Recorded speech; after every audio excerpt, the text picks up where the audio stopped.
y solicito de manera respetuosa que nuestros compañeros investigadores pasen al frente, por favor.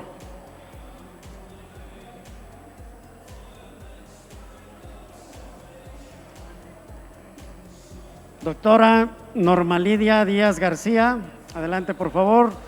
Doctora Ana María Díaz Castillo, doctora María Úrsula Palos Toscano, maestro Jesús Canal Núñez, doctor Joaquín Pegueros Sánchez y maestro Ramón Hernández Hernández.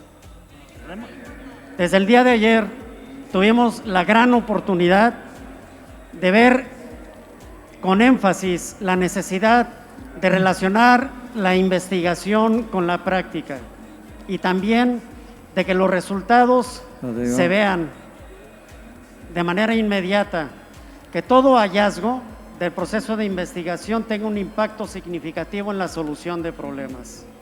En educación normal se está haciendo un esfuerzo sostenido para que no tan solo demostrar de que somos instituciones de nivel superior, sino de que tenemos la capacidad y la competencia de realizar investigaciones de primer nivel. Y con el propósito de compartir con ustedes que están presentes, con los estudiantes que nos ven a la distancia de educación normal y nuestros compañeros maestros de educación básica y de educación normal, a quienes les mandamos un saludo respetuoso, queremos compartir experiencias exitosas que hemos tenido en educación normal. Con un tiempo de hasta 12 minutos, porque se recortó el tiempo, les pido de favor que nos adaptemos. Les solicito, en un primer momento, vamos a escuchar la primera temática, que es la reflexión y refracción metacognitivas, perspectivas fundamentales en la formación docente de la Escuela Normal Superior de Jalisco, en voz de la doctora Norma Lidia Díaz García. Por favor. Fuerte aplauso para nuestra compañera. Muchas gracias. Bueno, esta investigación está centrada en el interés de una servidora por apoyar en los procesos de formación de mis estudiantes. Soy maestra de estudiantes normalistas, docentes en formación que se preparan para ser maestros en educación secundaria. A partir de las condiciones en las que ellos se desarrollan, las condiciones que yo he visto en su formación y cuando realizan su trabajo de práctica, identifiqué este proceso como algo que era muy importante.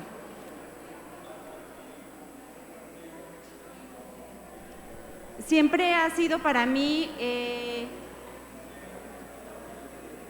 muy significativo el tema de la metacognición, siempre he centrado esfuerzos en eso. Y cuando la empecé a estudiar, me di cuenta que a través de la metacognición podríamos desarrollar estudiantes más efectivos. Mi idea era que pudiéramos desarrollar esto, identificarla y desarrollarla en nuestros estudiantes, de modo que ellos fueran eficientes como estudiantes en educación normal. El tema que esto fue avanzando, porque bueno, a partir de que me adentro en el estudio me doy cuenta que a nivel internacional la metacognición forma parte y tiene relación estrecha con los pilares de la educación, que ya desde el 94 la UNESCO ya planteaba como una propuesta donde los estudiantes de cualquier nivel educativo, pero sobre todo los de posgrado, los de educación superior, tenían que tener las competencias de saber ser, saber conocer, saber vivir en sociedad, saber hacer, etcétera. Y bueno, en ese sentido, identifiqué que la metacognición era un elemento cognitivo de nivel superior que les permitía ser más autónomos, que les permitía ser más autogestivos con sus propios procesos de aprendizaje. Y entonces el interés surge en desarrollar un instrumento para evaluar la metacognición. Esa fue la intención inicial de esta investigación. Como vemos aquí en la diapositiva, pues hay la tendencia internacional siempre ha estado centrada en mejorar las condiciones y apuntar a todos esos elementos que puedan mejorar la educación superior. Y tenemos aquí, también esto estaba desde que se centra en el concepto de competencias, desde el proyecto Atlántida, lo que proyecta la NUYES, la educación superior de calidad y ahora con un énfasis en la excelencia. Y bueno, ellos tenían que saber, hacer, saber y ser. En este sentido, encontré que había una vinculación estrecha, como ya se los comenté, y bueno, la metacognición es la cognición acerca de la cognición. Es que cada sujeto se dé cuenta cómo son sus procesos de aprendizaje, los supervise, los regule y en función de ello los utilice para obtener mejores resultados cuando aprende. Y bueno, esto tenía una relación con lo que se pretende lograr en la formación de los estudiantes de educación normal. Queremos que sean estudiantes eficientes en el nivel superior, pero no solo eso, ellos además tienen la característica de que mientras se forman como profesionales, también tienen que enseñar a otros en sus prácticas profesionales. A partir de la revisión de todos los referentes teóricos con relación a este concepto, encontramos que John Flavel pues, es uno de los quien acuñó el concepto de metacognición y empezamos a buscar qué de la metacognición había que evaluar en los estudiantes, porque si se quería diseñar un instrumento para evaluar, pero no era suficiente tener la intención, había que saber qué agregar en ese instrumento. Y bueno, a partir de la revisión teórica de estos autores y del estado de la cuestión, encontramos, a partir de todo eso se construye esta definición, donde, bueno, la metacognición es la capacidad que un sujeto tiene para conocer su pensamiento, para identificar y utilizar sus procesos cognitivos, ser capaz de regularlos, controlar los procedimientos, monitorear su nivel de efectividad, y esto puede darse de forma consciente o inconsciente, y conforme se desarrolla, se convierte en habilidad, aumentando su nivel de eficacia hasta convertirse en estrategia, donde siempre es consciente, lo que posibilita una mayor efectividad al adquirir aprendizajes e identificarlos en el otro. Esta definición se construyó a partir de todo lo revisado en la literatura. Y bueno, ¿a qué nos lleva esto? Cuando volvían mis estudiantes de las prácticas, yo les decía, ¿cómo te fue? Ellos me decían, muy bien. Y luego les decía, y bueno, ir muy bien significa que tú reconociste que ellos aprendieron. Y decían, sí, dije, ¿aprendieron? Y lo único que tenían para decir si habían aprendido era el trabajo que les entregaban. Y ya cuando tenían el trabajo, yo les decía, en este trabajo queda cuenta de que ellos hayan aprendido. Y no podían contestarme. Entonces, en función de ello, empecé a trabajar a profundidad, analizando registros de observación en las jornadas de práctica, grabando y analizando mis propias sesiones de trabajo con ellos, sobre todo las que tenían que ver con el análisis de la práctica. Y bueno, fue así como se fue construyendo. A partir de los elementos que encontré, también identifiqué que no solo la metacognición es importante, sino que esta tiene un nivel de desarrollo, que empieza con la capacidad nata. Todos los sujetos tenemos esa capacidad cognitiva desde que nacemos, pero conforme la vamos utilizando, esta se va convirtiendo en habilidad, se va convirtiendo más estratégica y más efectiva hasta llegar al nivel de estrategia. Este esquema que vemos aquí nos presenta en la línea negra el nivel de desarrollo con los 3 niveles encontrados en la literatura, pero me topé con la situación de que tenía que identificar no solo aprendizajes en él, sino también en sus estudiantes de educación básica cuando realizaba las prácticas. En un principio la metodología era cuantitativa, entonces, pero ya no me dio. Entonces tuve que transitar a otro tipo de metodología y recurrí a la metodología cualitativa, específicamente con la teoría fundamentada, porque había que describir muy puntualmente qué era lo que les iba a preguntar en ese instrumento de evaluación para preguntarles. Como podemos ver aquí, para diseñar esta propuesta se consideraron las condiciones formativas de los estudiantes, que tiene que ver, por un lado, con los contextos curriculares en la parte de abajo, en las condiciones intervinientes, y los requerimientos profesionales en la parte superior, que son las condiciones contextuales. Esto se relaciona con las condiciones causales, donde tiene que identificar aprendizajes en sí mismo y en sus estudiantes. Y bueno, al vincularlo con lo que ya habíamos encontrado del nivel de desarrollo metacognitivo, se generó un análisis que nos ayudó a configurar una propuesta. Si buscamos en la literatura, hay varios autores que ya utilizan el concepto reflexión metacognitiva como el proceso en el que el sujeto se refleja a sí mismo y que es capaz de identificar sus rasgos cognitivos al momento que los utiliza. Y bueno, para describir esta propuesta que se estaba configurando, utilicé dos conceptos de la física. El primero es la reflexión, que tiene que ver con el acción o efecto de reflejar o reflejarse. Y esto lo utilicé para la dimensión donde nuestros estudiantes normalistas tienen que identificar en sí mismos que aprenden. A partir de ahí, definí la metacognición en sí mismo como la reflexión metacognitiva, que es el proceso donde el sujeto refiere desde su percepción cómo aprende, que al reflejarse en los elementos de la metacognición que están en la parte de este lado, permite ubicar la descripción a nivel cualificado de desarrollo metacognitivo que posee en sí mismo. Seguramente todos los aquí presentes somos docentes y nos hemos preguntado, ¿cómo sé que mi alumno aprendió? Y para saber cómo un alumno aprende, tengo que identificar primero cómo lo hago. ¿Cómo lo hago yo? Y bueno, esta propuesta, ya hay una publicación en ese sentido. Si a alguien le interesa, al final de la sesión puedo hacérsela llegar. Ya hay una descripción de todas las características que hay por cada nivel de desarrollo. Está cualificado y a partir eso en sí mismo.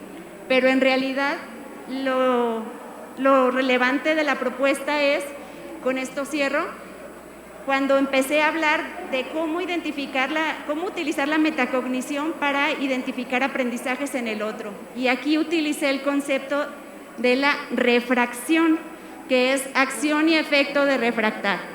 Si vemos ese ejemplo del vaso, entra la luz, pasa una superficie, pero en el agua, en este caso en el agua, las condiciones físicas son diferentes. Lo mismo pasa en educación básica. Cuando se trata de identificar un aprendizaje en el otro, las condiciones ya no son las mismas. Y bueno, a esto lo definí de esta manera. Vemos el sujeto ahí que a través de los elementos de la metacognición, dice, es un proceso donde el sujeto refiere desde su percepción y en un plano diferente cómo aprende otro sujeto, donde los elementos de la metacognición cambian de manera oblicua por la apreciación, porque no se realiza desde una interiorización de sí mismo, sino que la ve en el otro. Tal vez esto puede ser así como confuso y más porque lo estoy diciendo muy rápido, pero lo que quiero decir, ya simplificando por la cuestión de tiempo, es que algo que es muy relevante es que si un sujeto no es capaz de identificar cómo aprende, no es capaz de hacerlo con el otro. A partir de estos ejercicios aplicados ya en mis estudiantes, ellos al trabajar en sus procesos fueron capaces, a partir de ahí, tomar decisiones para elegir los momentos de su secuencia didáctica, los momentos de la evaluación que diseña y también el análisis de la propia práctica cuando regresa. Entonces la propuesta va en este sentido y si alguien desea saber más de la propuesta, pues lo pongo a sus órdenes. Gracias. Muchas gracias. Hacemos un justo reconocimiento a la doctora Norma Díaz. Bien, maestra, felicidades. Queremos decirles a los estudiantes que a la distancia nos ven, a los maestros que nos están viendo también y a ustedes que están presentes aquí en el auditorio, que nuestros compañeros que participan y que están aquí al frente maestra, presentando sus proyectos de investigación, todo lo relacionan con la docencia, es decir, no están fuera ni son ajenos a la docencia.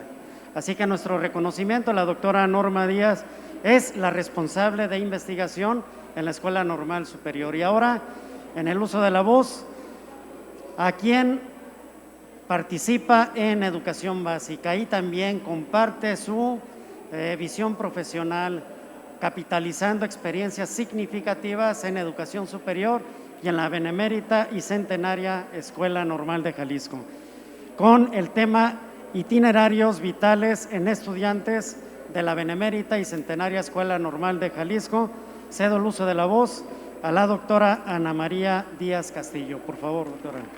Fuerte aplauso, por favor. Buenas tardes.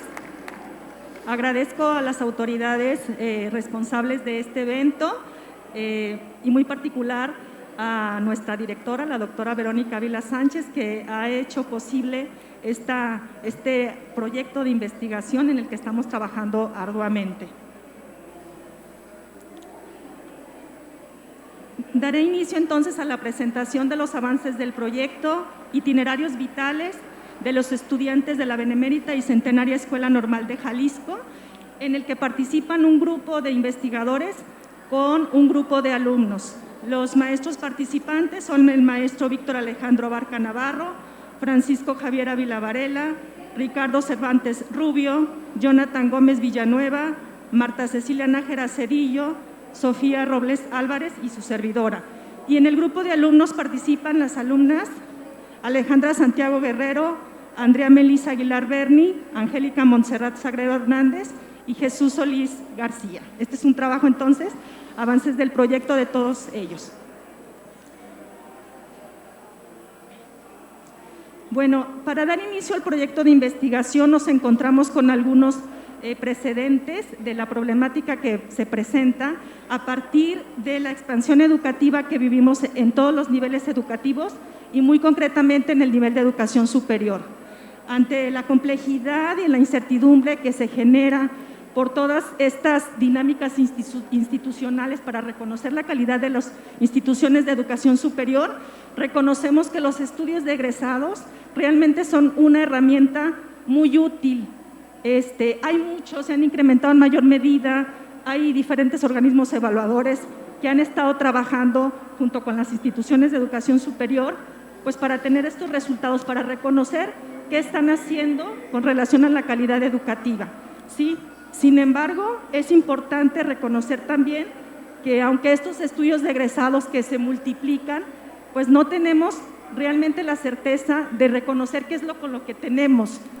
Tenemos estudiantes y estos estudiantes como tales, sus características de origen sociodemográfico, etcétera, pues no son conocidas por las instituciones y las normales pues no son una excepción. Ante esta situación problemática, nosotros hemos encontrado como una alternativa de estudio de seguimiento de egresados o para reforzar los estudios de seguimiento de egresados, el reconocer qué es lo que tenemos, con qué trabajamos, cuáles son los alumnos que tenemos con sus diferentes características. Y una base fundamental también pues ha sido estos efectos pandémicos y todos estos periodos en el que no tenemos certeza del reconocimiento de nuestra población de educación superior. Ante esto, entonces, establecimos algunos cuestionamientos que orientan nuestro estudio. ¿Quiénes son los estudiantes de la Benemérita y Centenaria Escuela Normal de Jalisco? Estas son las generaciones que nosotros estamos trabajando y que se remontan o se concretan en estas características, las de origen e itinerarios vitales. ¿Cuál es su situación en los aspectos motivacionales y de expectativas? ¿Y cómo es que se evalúa la calidad académica de los estudiantes de la Benemérita? Entonces, con estos cuestionamientos, nosotros pretendemos pues, reconstruir estas trayectorias socioinstitucionales que tienden a identificar todas estas condiciones y los factores de los alumnos en cuestión institucional, individual y familiar. El ingreso y el tránsito por nuestras instituciones y también las condiciones formativas y sociales en las que se encuentran para la adaptación institucional y todo lo que ustedes van a ver al final del reconocimiento de la pertinencia del estudio que estamos realizando en el proyecto de investigación. Los objetivos ya concretos con los que trabajaremos son precisamente el conocer a estos alumnos en los itinerarios que ya he mencionado y también identificar las necesidades institucionales y promover las mejoras. En estos específicos vamos a caracterizar a los alumnos, vamos a identificar los entornos, tanto el familiar, académico, social y profesional, y a conocer todas las motivaciones y las expectativas que se generan en razón de otros. Esto es nuestro marco general de estudio. Si nosotros queremos reconocer entonces de dónde provienen nuestros estudiantes, qué características institucionales y formativas le preceden en su trayectoria, también entonces hemos de reconocer o de identificar qué los llevó a ingresar a nuestra escuela normal, ¿sí? Y qué expectativas tienen, qué utilidad le darán a su vida profesional. Es importante entonces también en estos tres ámbitos reconocer que vamos a tener un sistema transversal de evaluación en cada uno. Es decir, estaremos identificando características cuantitativas y cualitativas en el estudio. Con relación a la distribución del trabajo de todos los investigadores y de los alumnos, hemos trabajado en binas cada uno de los ámbitos.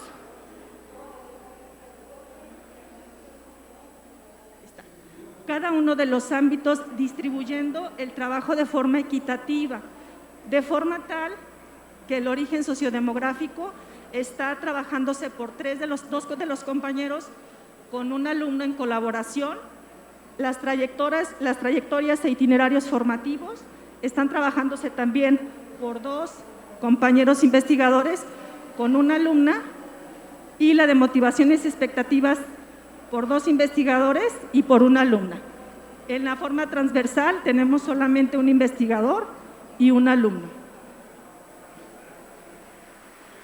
El diseño metodológico que estamos aplicando para resultados iniciales y obviamente para todo el proyecto es el diseño mixto.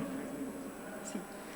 El diseño mixto que contendrá o tendrá un análisis de datos cuantitativos y cualitativos con resultados de tipo estadístico y cualificable de los alumnos de las generaciones que han sido tomadas para este trabajo. La estrategia metodológica es descriptiva de los 3 ámbitos que ya he abordado. Las teorías en que estamos apoyando los datos iniciales y en los que estamos referenciándonos para poder avanzar son las teorías relacionadas al origen social, a la desigualdad y el acceso a la educación, itinerarios y trayectorias y motivaciones. Y bueno, estos son parte de los resultados iniciales. Es importante reconocer que dentro de las limitaciones que hemos tenido para obtener los primeros resultados iniciales ha sido el que teníamos un periodo de guardarnos en casa. Sin embargo, tuvimos una respuesta afirmativa para responder los instrumentos que inicialmente se han aplicado, y estos son los resultados de las 4 cohortes o 4 generaciones que hemos tomado para referenciar y para caracterizar nuestros alumnos.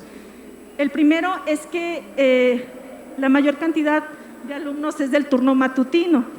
Pudiera parecer que, bueno, pues es algo normalmente en todas las instituciones. Sin embargo, pues aquí solamente estamos ratificando que esto, independientemente del periodo pandémico, lo seguimos manteniendo. La reducción de alumnos conforme se avanza en la trayectoria es una constante en todas las instituciones de educación superior, y en la Benemérita pues no es la excepción. En todas las cohortes generacionales, el número de sexo masculino es inferior hasta en un 80% con relación al femenino.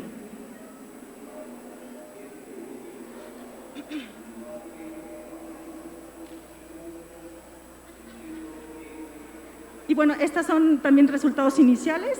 Es una tabla donde También se observa a los alumnos por sexo y por generación en el 2020B, pero de las 4 cortes generacionales y que fueron proporcionados por la misma institución, hablamos del incremento de hombres con relación a mujeres, también del 60% de incremento con relación de la corte de 2017 a 21 a 2020-24. Esto quiere decir que conforme van avanzando las generaciones se inscriben más alumnos y también se mantienen dentro de la institución.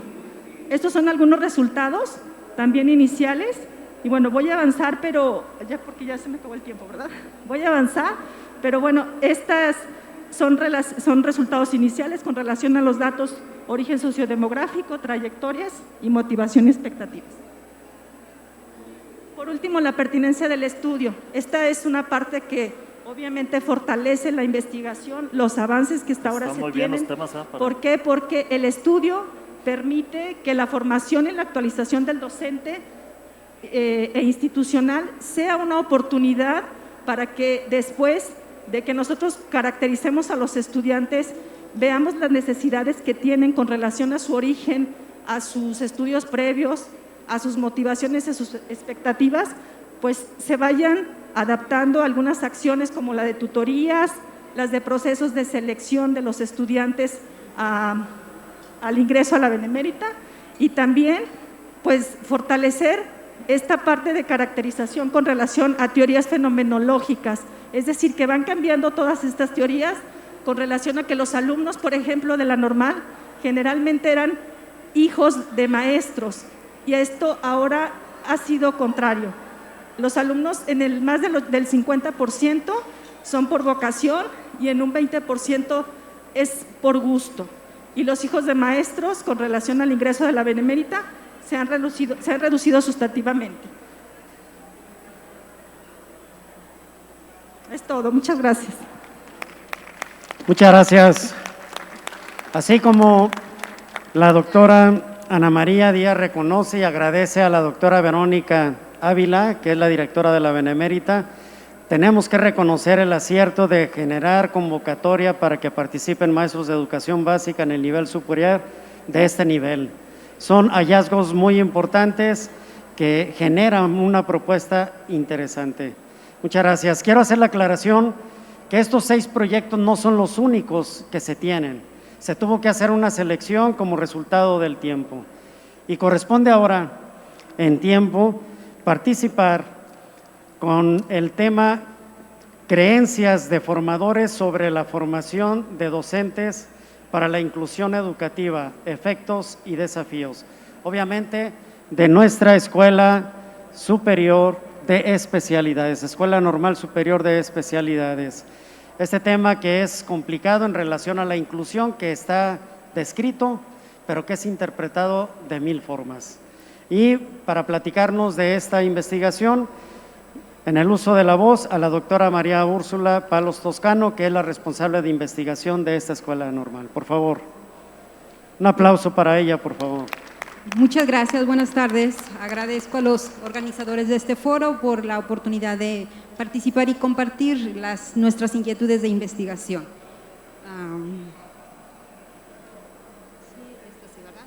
Bien, bueno, como ya les anticipaba el maestro Genaro, el trabajo que nosotros ahora les vamos a presentar es apenas un preproyecto, se puede decir, es un proyecto de investigación que está apenas en su etapa de diseño y que tiene por título Las creencias de los formadores sobre la inclusión y la preparación de especialistas en inclusión educativa.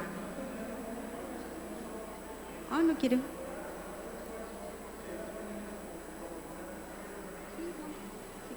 Ok, creemos que este proyecto da respuesta a 2 principios rectores de este foro, que es RECREA, y precisamente porque el trabajo que hemos realizado con nuestros educandos durante este periodo de confinamiento al que nos obligó la pandemia, nos ha obligado a reflexionar sobre distintas alternativas que tendríamos que estar desarrollando para poder abatir o resarcir un poco las inequidades y los rezagos que muchos de estos estudiantes ya enfrentaban, pero que en esta condición de pandemia se han hecho más visibles y evidentes. y por otra parte también responde al principio de recrear la escuela y la comunidad, en el sentido de que el trabajo busca propiciar el diálogo y el trabajo colaborativo para la construcción de propuestas innovadoras que mejoren nuestra práctica educativa y principalmente como formadores de futuros agentes para la inclusión y digamos que de nuestra escuela egresen docentes especialistas mejor preparados y capaces de brindar educación a todos sin excepción. Bueno, la inquietud por este trabajo surge justamente en este regreso a la presencialidad y ante la dificultad que nuestros estudiantes experimentan al momento de volver a los espacios de práctica y la ambigüedad que ellos sienten o expresan respecto a cómo tendrían que intervenir y en qué sentido tendrían que estar interviniendo. Esta ambigüedad no es propia de los estudiantes solamente, sino que también tiene que ver con los propios profesores, dado que, como ustedes sabrán, en nuestra escuela normal de especialidades estamos transitando de un programa de licenciatura en educación especial al programa de la licenciatura en inclusión educativa, y eso pues tiene implicaciones importantes a nivel conceptual y práctico. Entonces, en esa situación, pues tanto los estudiantes como los profesores nos formulamos muchas preguntas a las que, digamos, cuyas primeras respuestas no necesariamente son coincidentes, y justamente por eso nos interesa, nos problematiza y nos interesa investigar en ese sentido. Perdón.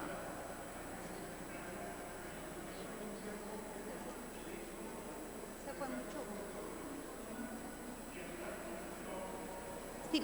Bueno, los antecedentes o el punto de partida para esta investigación tienen que ver con la revisión que hemos hecho acerca de 3 documentos importantes.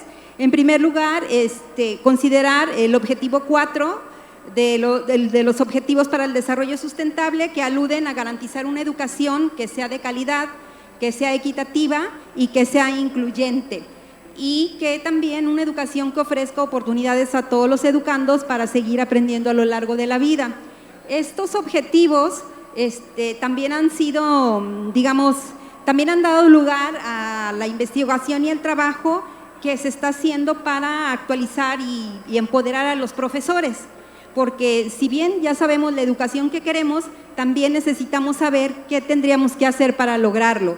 Y entonces el equipo de entrenamiento a los profesores hacia el 2030 desarrolla un plan estratégico para este periodo 2018-2021, donde señala que es importante, para tener una educación con estas características, contar con profesores que estén muy motivados y que además estén bien cualificados. Eso, pues, sin lugar a dudas, nos obliga a reflexionar sobre lo que como formadores estamos haciendo. También y principalmente lo que nos lleva a reflexionar es el informe que recientemente presentó la UNESCO en 2020, y es el informe mundial, el informe de seguimiento a la educación en el mundo, que en esta edición de 2020 se centra principalmente en la educación inclusiva. ¿Por qué? ¿Por qué en la educación inclusiva? Bueno, pues porque ha sido un tema de interés desde hace tiempo, pero particularmente porque en las condiciones de pandemia se exacerbaron las desigualdades y las inequidades que ya existían, y pues eso nos obliga a trabajar a marchas forzadas sobre eso para generar condiciones de equidad. Todo esto que les comento, pues ha sido atendido por los estados y los países miembros de la UNESCO, y nuestro país no es la excepción. Para eso, desde administraciones anteriores y en esta también, tenemos políticas públicas que en este caso se ven reflejadas en lo que es la nueva escuela mexicana y también en la Estrategia Nacional de Inclusión Educativa. A partir de eso, la DGESUM, se propuso replantear los planes de estudio para fortalecer la formación inicial, y se reformulan los planes de estudio de todas las escuelas normales, y especialmente en el caso de la nuestra da como resultado un nuevo programa de estudios.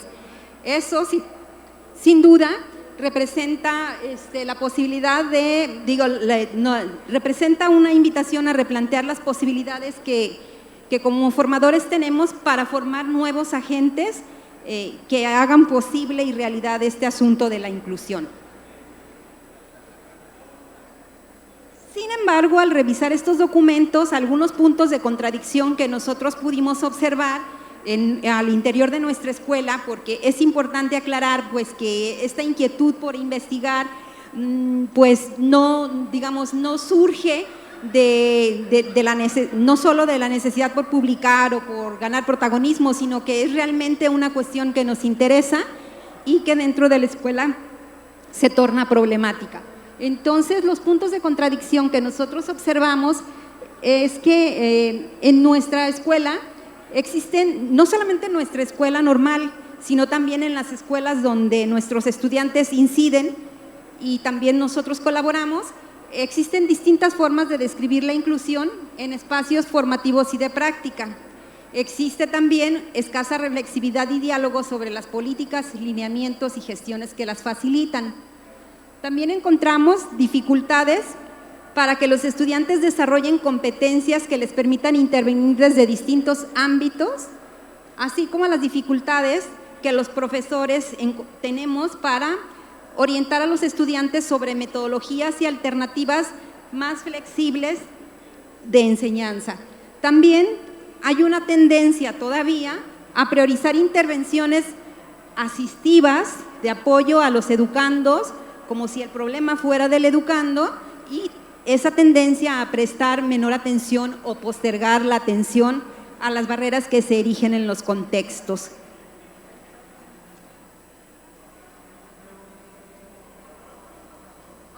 Ante estas problemáticas, pues, tres aspectos sobre los que interesa analizar, consideramos nosotros que tendrían que ver con las distintas percepciones y creencias de los formadores, tutores y aprendices involucrados en el proceso de profesionalización, el perfil profesional que deben alcanzar los futuros egresados de la licenciatura y el enfoque inclusivo como un rasgo esencial que debieran tener sus intervenciones en la práctica. Nosotros hemos partido de estos supuestos, ¿verdad?, de que la inclusión debe ser un proceso permanente, espontáneo y complejo que nos involucra a todos y demanda nuestro esfuerzo. También que en la transición hacia la inclusión solo se hace posible a partir del diálogo e intercambio entre los profesores y que las diferencias de interpretación tienden a generar diferencias en la práctica. Eso nos lleva a plantearnos algunas preguntas que tienen que ver con la manera como estamos comprendiendo este asunto de la inclusión y las competencias que deben desarrollar nuestros estudiantes y también de qué manera nosotros los estamos formando. Voy a dar un poco de celeridad. Bueno, a partir de esas preguntas nosotros nos hemos formulado estos propósitos. La idea es desarrollar un trabajo de reflexión y de construcción compartida centrado en la metodología de participación-acción. Este trabajo estaría dividido en 2 etapas. La primera de ellas tiene estos objetivos y es una etapa inicial o fase de caracterización. En una segunda etapa, a partir de esa etapa de caracterización y de descripción de lo que está ocurriendo en nuestra escuela, esperaríamos construir en colaborativo un trayecto de formación y de actualización para los formadores que nos habilite luego a mediar en nuestros estudiantes competencias para favorecer la inclusión en las escuelas y que constituye esta segunda etapa. Aquí en esta diapositiva pues trato de representar básicamente en qué consistiría este proceso de trabajo, de colaboración entre investigadores y todos los formadores y como les decía antes, es un proceso de investigación-acción cuyas técnicas e instrumentos podrían centrarse en estas que tenemos aquí en esta diapositiva y el tratamiento que daríamos a los datos sería definitivamente tendríamos que analizarlos desde una perspectiva cualitativa, inductiva y que pudiéramos analizarlos a la luz de estos referentes teóricos que tienen que ver con los lineamientos de la inclusión, con el plan de estudios y con cómo es pertinente aproximarse a la práctica educativa. Bueno, aquí en esta última lámina señalamos algunos de los productos que teníamos contemplados apenas para la segunda etapa, que sería este informe descriptivo sobre la situación que guardan las percepciones y mediaciones de los formadores con referencia al desarrollo de competencias contempladas en el perfil de egreso, un trayecto formativo desarrollado en colaboración y un modelo construido en colaboración para el acompañamiento de nuestros estudiantes en la intervención ya en escenarios reales de práctica, donde ellos tengan oportunidad de fortalecer sus competencias que contribuyan realmente a la inclusión de los educandos.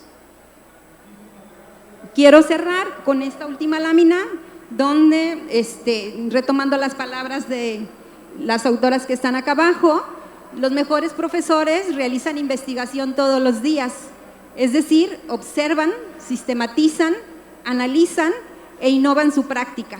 En estos procesos producen y enriquecen el saber pedagógico. El ámbito científico necesita reconocer los saberes que mediante sus investigaciones producen los profesores, así esté basada en teorías sustantivas o en el estudio de casos, ya que el conocimiento derivado de estas aporta aún más luz sobre los procesos de aprendizaje y las cualidades de la enseñanza. De ahí la importancia de contar con profesores investigadores, tal como acontece en todas partes del mundo. Gracias. Muchas gracias, doctora María Úrsula Palos. Y efectivamente ese es el reto, relacionar en todo momento la docencia con la investigación. No estar ajenos. Quienes realizan investigación no tienen que estar ajenos a la docencia.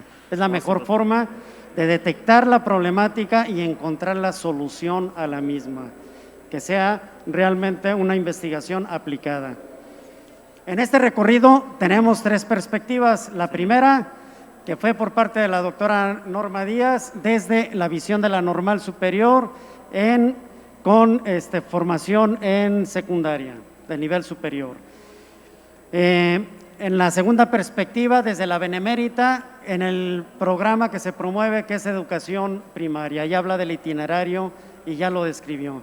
En esta tercera perspectiva, con la doctora María Úrsula Palos, es la inclusión desde la perspectiva de la normal superior de especialidades. Ahora vamos con una perspectiva regional del Estado también, de la Escuela Normal para Educadoras de Unión de Tula, con el tema la práctica en la escuela multigrado, experiencias de trabajo, en voz de nuestro compañero el maestro Jesús Canal Núñez, por favor.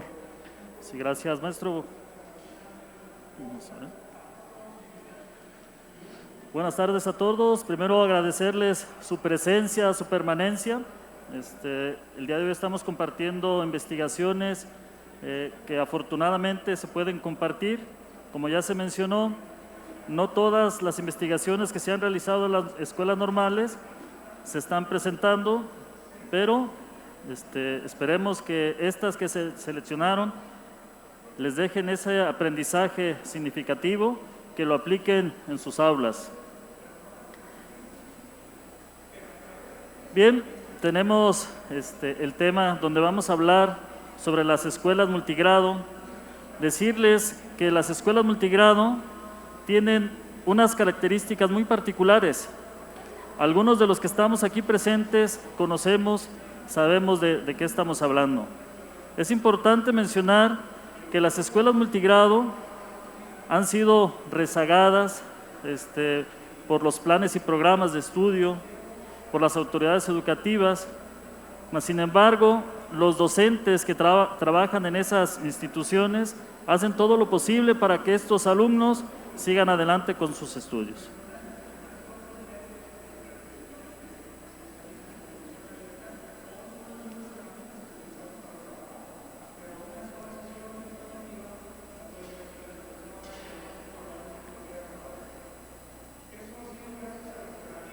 Muy bien. Bien, comentarles, en esta investigación que se realizó, tenemos ahí un dato que en el ciclo escolar 2017-2018, en nuestro país existían 195,000 escuelas públicas, de las cuales el 40% de esas escuelas pertenecen a las escuelas multigrado.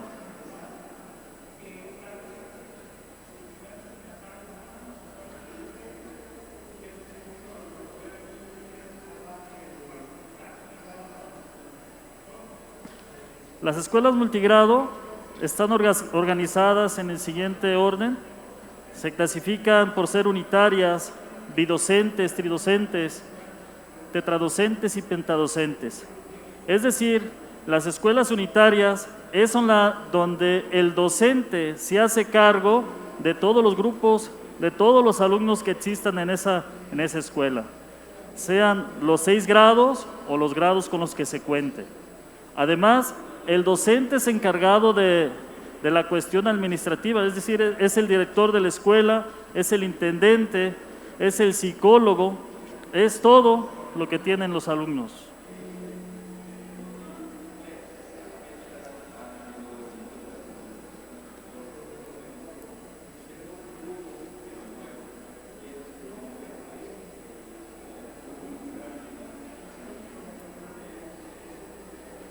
Tenemos ahí las características de las escuelas multigrado, donde encontramos esa alta marginación. Generalmente las escuelas multigrado se encuentran en las escuelas más alejadas del estado, se encuentran en las sierras, se encuentran en la costa. Esas escuelas tienen estas características, esas escuelas cuentan con esa falta de un servicio educativo. Son las escuelas que sufren, en este caso los alumnos que sufren las consecuencias de los movimientos de los maestros. Comentarles que en este tipo de escuelas son llamadas escuelas de paso, donde el docente solamente se queda en esa institución por 1 o 2 años o dependiendo lo que marque la convocatoria para cambiarse de centro de trabajo. ¿Qué es lo que pasa? Esta escuela se queda sin un docente. ¿Y qué estamos mencionando? Que todos los alumnos de esa comunidad están sin docente. Vienen las asignaciones, los nuevos maestros, como las escuelas están alejadas, tenemos esa experiencia de que el docente ubica el espacio geográfico y dice, esa escuela está muy retirada, mejor me quedo sin trabajar, mejor busco otra oportunidad. Y es así como algunas de las escuelas de nuestro estado actualmente no tienen un maestro para esos alumnos. Esas escuelas multigrado también, cabe mencionar que se trabaja la educación comunitaria. La educación comunitaria, es decir, este programa, el Consejo Nacional de Fomento Educativo, CONAFE, son los docentes encargados de impartir esa educación. Esos docentes, déjenme decirles, que son alumnos que egresan de las preparatorias, que si bien son instruidos, capacitados para que vayan y manejen los contenidos con nuestros alumnos, obviamente no tienen la experiencia, no han pasado por una normal. Entonces, ¿qué vemos ahí en esas comunidades? El rezago educativo. En esas escuelas multigrado, en esas comunidades, se ve mucho lo que es el abandono escolar. El abandono escolar es porque no se cumple con los requisitos, con lo que el alumno requiere. En las comunidades rurales, muchas veces los alumnos no tienen el deseo de estudiar. Muchas veces los alumnos no tienen una institución donde continuar con sus estudios. En esas comunidades rurales, los alumnos solamente tienen la oportunidad de cursar hasta la primaria. Cuando les va bien a esas escuelas, a esas comunidades, se tiene el servicio de una telesecundaria. Pero cuando no, solamente la primaria, y para continuar con los estudios de telesecundaria, tiene que trasladarse a otras comunidades donde pueda seguir trabajando. Y es por ello que la deserción es muy importante.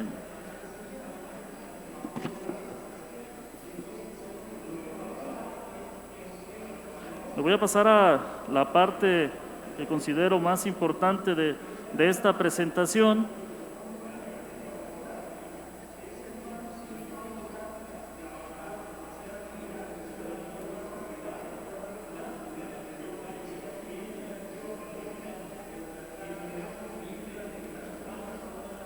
La situación de las escuelas multigrado en la situación de la pandemia, nos encontramos ante estas problemáticas.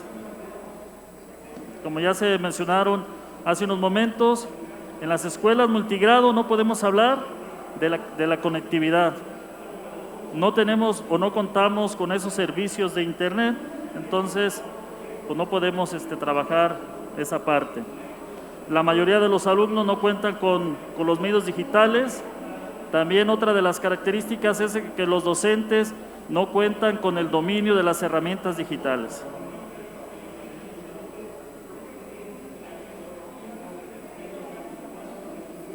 ¿Qué es lo que hicieron los docentes ante esta situación de la pandemia? Hicieron adaptaciones a las secuencias didácticas, a las planeaciones. El docente realizó una planeación adecuada a que el padre de familia la entendiera. Una planeación donde tú, padre de familia, te vas a hacer cargo, tú, padre de familia, vas a ser el maestro de tu hijo. Eso es lo que hicimos en las escuelas multigrado. Se elaboraron cuadernillos, que eso ya conocido por todos ustedes. ¿Qué es lo que proponemos como institución? Que se realice este espacio dialógico entre las escuelas normales, ¿sí?, donde compartamos estos aprendizajes, estos hallazgos que encontramos, que exista una reflexión pedagógica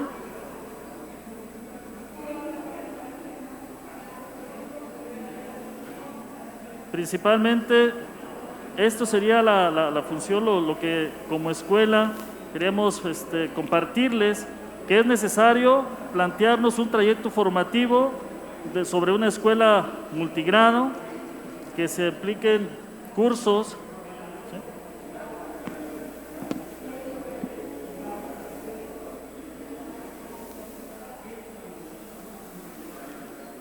para concluir.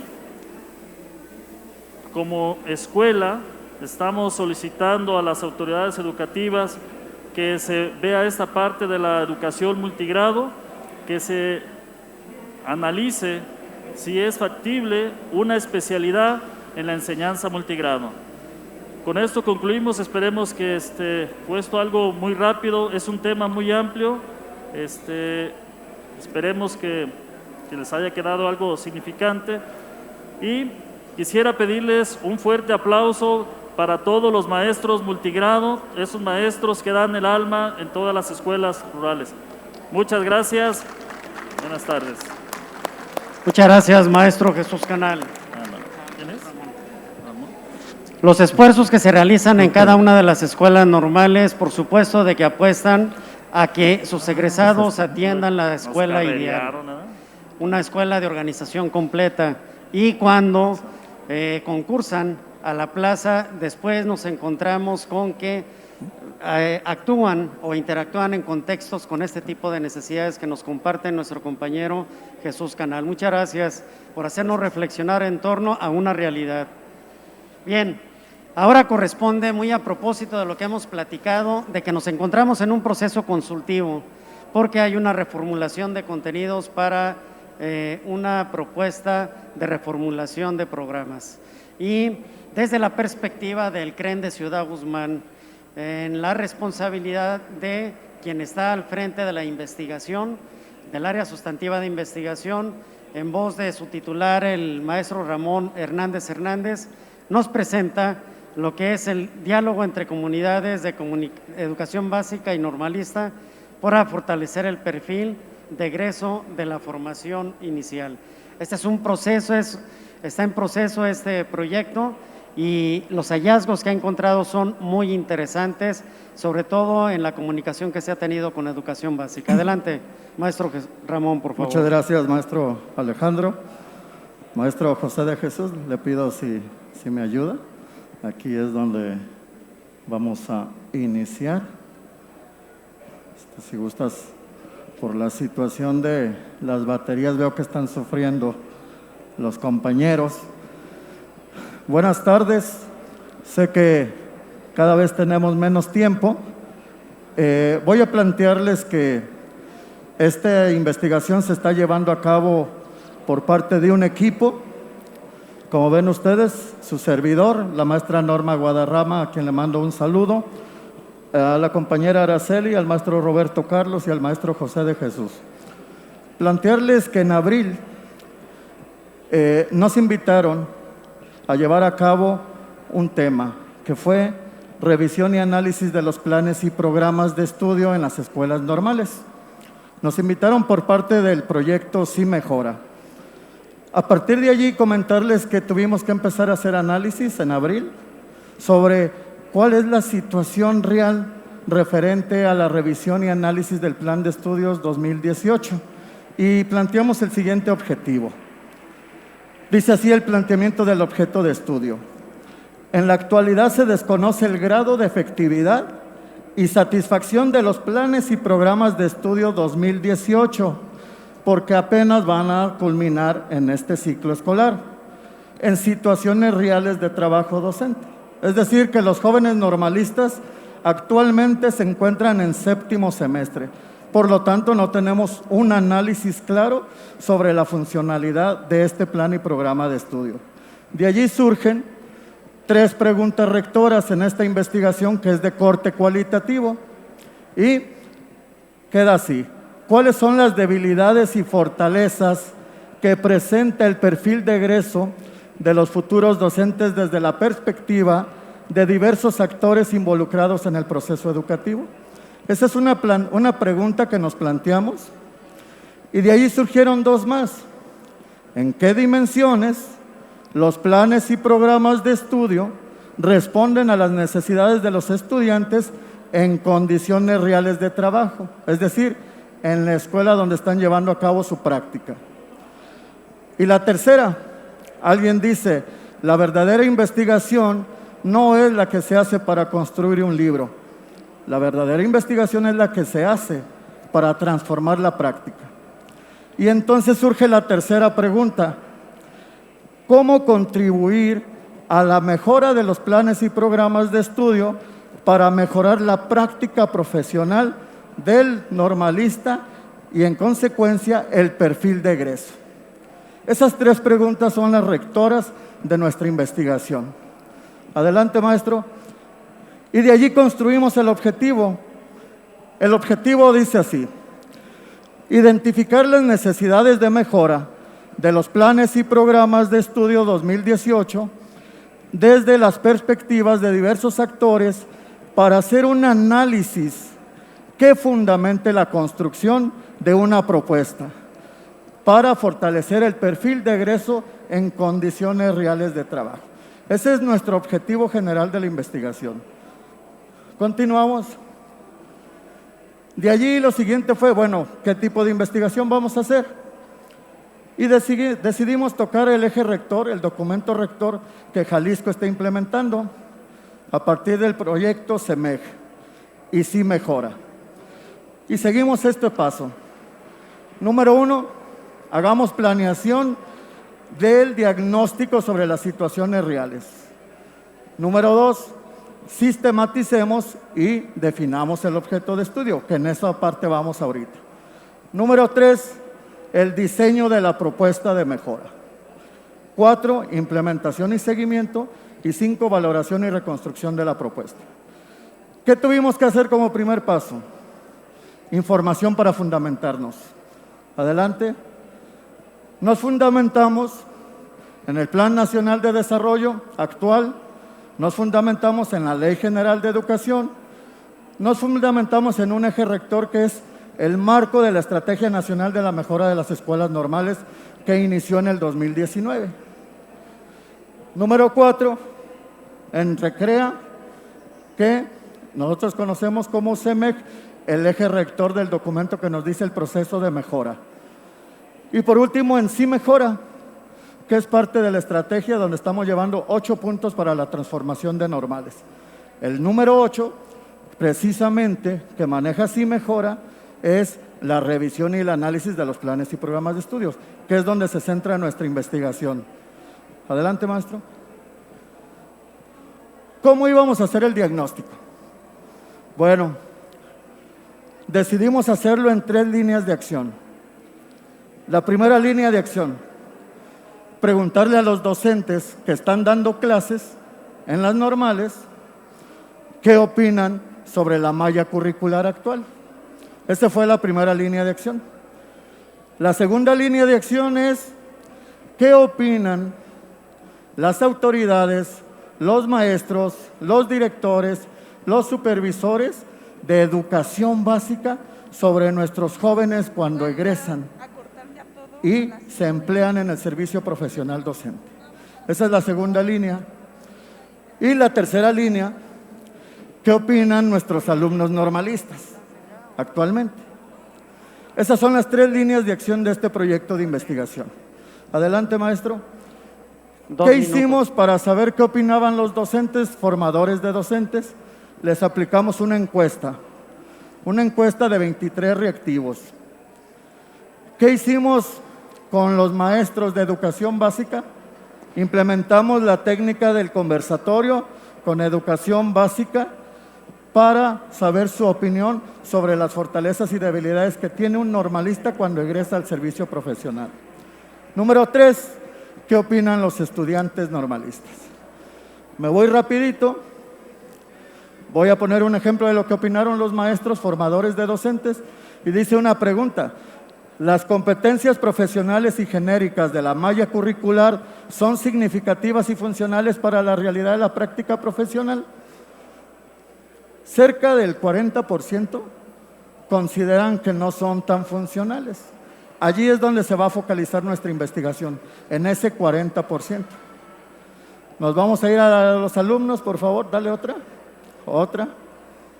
Allí le preguntamos a los maestros de las normales, si tuvieran oportunidad de agregar uno o varios cursos en la malla curricular, ¿qué agregarían? Y ellos plantearon 20 opciones en el trayecto de bases metodológicas, 25 opciones en la de formación para la enseñanza.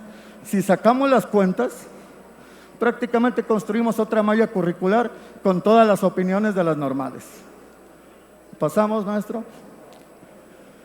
En los conversatorios, ¿qué opinaron los directores, asesores técnicos pedagógicos y supervisores? Opinaron estas categorías. De allí vamos a continuar prácticamente con la información de esas categorías establecidas, que tenemos toda la documentación para sistematizar y organizar. Por último, nos vamos a la de los alumnos. Allí, nomás para cerrar, le hicimos una pregunta a los alumnos. Cuando están dando clases en séptimo, ¿cuál es el punto más débil que consideran? Y dicen la enseñanza del español, la enseñanza de las matemáticas, la enseñanza de la historia y la geografía.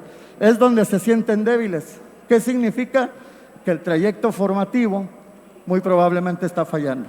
Puede haber 3 variables: que el maestro no dé buena la clase, que la materia no sea significativa o no tenga los contenidos necesarios, o la tercera, que el joven no tenga el interés. De allí se desprendería el análisis de esta investigación. Hasta aquí cierro por cuestiones de tiempo y muchas gracias, maestro.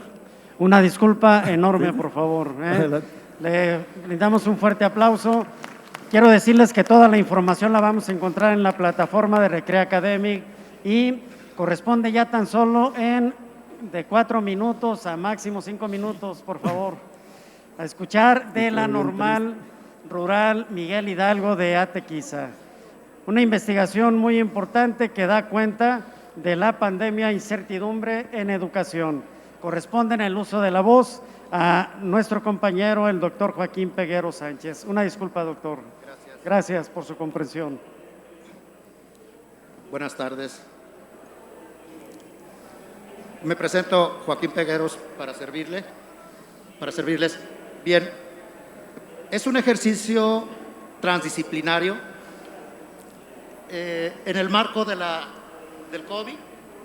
Y bueno, el correlato que se entiende como un evento catastrófico. Para esto se tocan dos visiones como efectos de dominio de conceptos. El primero visto desde la dimensión universal, que se concibe el efecto de la pandemia como un cambio estructural de humanidad en la lucha por la adaptación de la especie.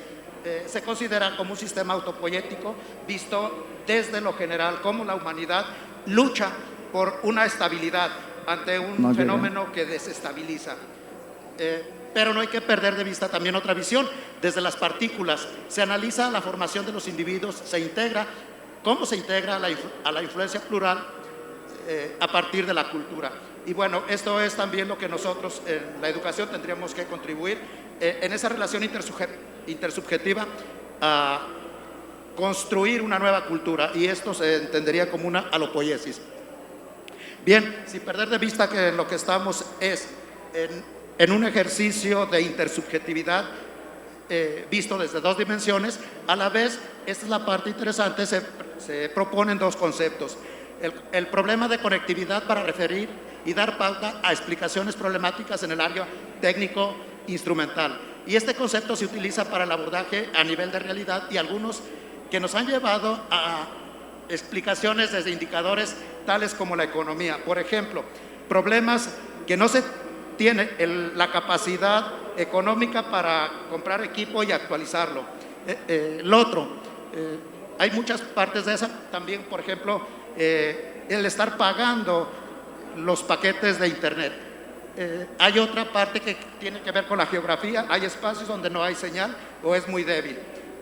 Otros temas hasta de cultura, por ejemplo, cuando se les deja la tutoría a los padres de familia que resuelvan o que medien la mediación que ya está por hecha a través de la tecnología, tampoco dominan plataformas o tecnología mediática.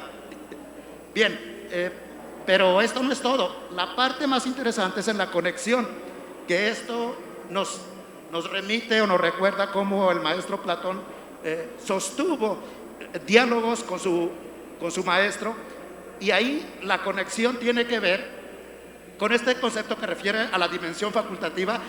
En ello se considera la convergencia de la inteligencia racional y la inteligencia emocional. Para ello se explican los problemas referentes a la convergencia del interés desde su raíz etimológica, como ese lenguaje que se tuvo en el viejo Egipto, donde una palabra significaba dos cosas a la vez contrarias. El interés, cómo la conducta se hace manifiesta hacia el exterior por algo que se tiene en el interior. Y lo otro, cómo se interioriza la parte que le es significativa desde el exterior. Y en este juego de diálogo es en el que se encuentra precisamente la intersubjetividad más inmediata, que lejos de la mediación de la tecnología, podríamos cultivar mucho una estrategia didáctica en este campo. Pero lo difícil es que estos dos elementos se disocian. Si hacemos un análisis desde una perspectiva histórica, nos dice que en la medida que va creciendo la tecnología, decrece la capacidad de la reflexión o del pensamiento crítico. Las máquinas son las que piensan, y ahora también, respaldado también por la observación directa de campo, hemos visto que los trabajos o las rutinas intersubjetivas docente-alumno, en la docencia, por ejemplo, queda en la entrega o en subir un documento una evidencia de aprendizaje donde se corta, se pega, o simplemente es el cumplimiento de que esté ahí presente. Y el concepto de presencialidad que tuvo el maestro Sócrates con su alumno Platón queda totalmente desvirtuado. ¿Por qué? Porque el concepto de presencialidad está jugando un cambio en la significación de los conceptos actuales. Y bueno, desde este punto de vista, lo que está cambiando, o la óptica, no son solamente los sujetos, no son las instituciones, no son los contenidos, sino un análisis más profundo. Lo que está en juego, lo que dice Cornelius Castoradis, los imaginarios. O sea, el cambio generacional tiene que ver en la forma de cómo se piensa. Y bien, pues cobra sentido preguntar hasta dónde la utilización instrumental queda en reunir datos en un armado de enumeraciones yuxtapuestas de actividades. Y bueno, también la cultura del normalismo es un tanto pragmática. Me paso esta simplemente para decir que hay que contemplar que en la educación también, como todo sistema, hay entropía, hay una pérdida de energía, no solamente, o sea, no se contempla esa pérdida de energía que se da en las relaciones intersubjetivas. Habría mucho que platicar acerca de esto. Y bueno, voy a terminar con una parte que tiene que ver con lo que nos dijo Nicolescu en cuanto que había, en términos generales, como autopoiesis que dijimos de la sociedad, en general la humanidad, una autodestrucción. Él la dice en 3 dimensiones: física, biológica y espiritual.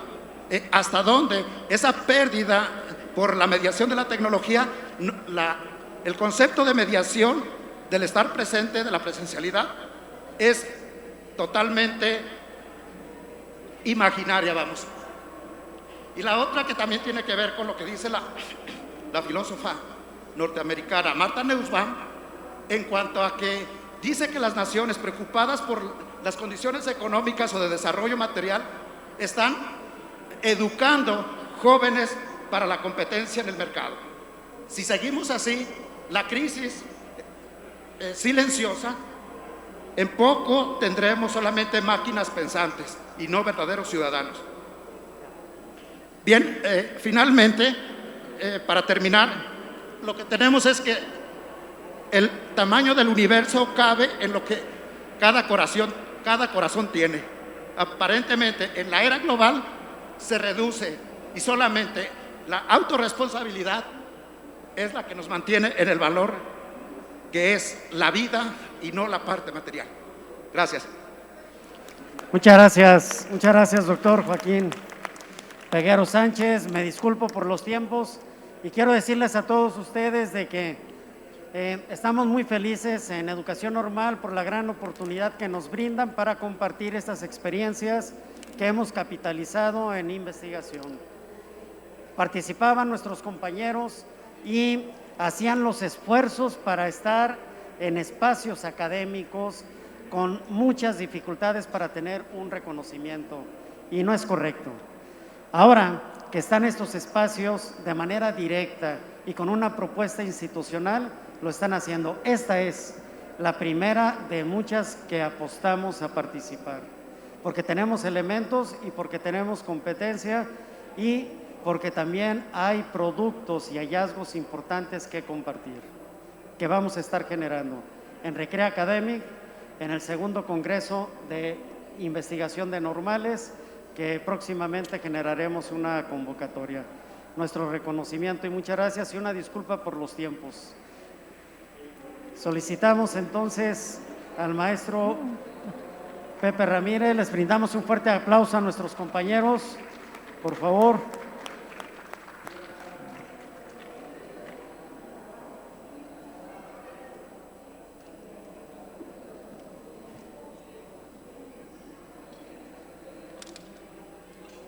Muchas gracias. Gracias a todos por estar aquí, gracias a quienes están en este momento presentes de manera física y a quienes nos siguen a través de la plataforma de Recrea Academy. Muchas gracias. Maestras, maestros, un honor, muchas gracias por su contribución. Importantes apuntes, reflexiones que quedan ahí para todos nosotros. Agradecerles a nombre de la Secretaría de Educación su valiosa contribución, por supuesto a nombre de la comunidad normalista en el estado de Jalisco. Y me permito entregar su reconocimiento. A la doctora Norma Lidia Díaz García. Gracias. Doctora Ana María Díaz Castillo.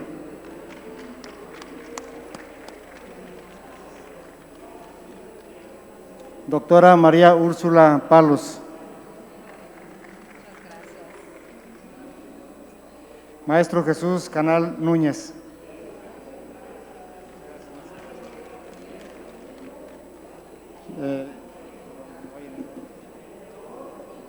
Maestro Ramón Hernández Hernández. Y doctor Joaquín Pegueros Sánchez. Muchas gracias, doctor. Gracias a todos. Muchas gracias. A ustedes aquí también muchas gracias y estamos por iniciar a continuación una conferencia que ahorita presentarán. Muchas gracias. Y bueno, hay mucha tarea que hacer, nos han dejado aquí muchas inquietudes. Muy amables, gracias, gracias. Un aplauso por favor para ellos, muchas gracias. Muchas gracias y nuestro reconocimiento. Nos vemos en la próxima.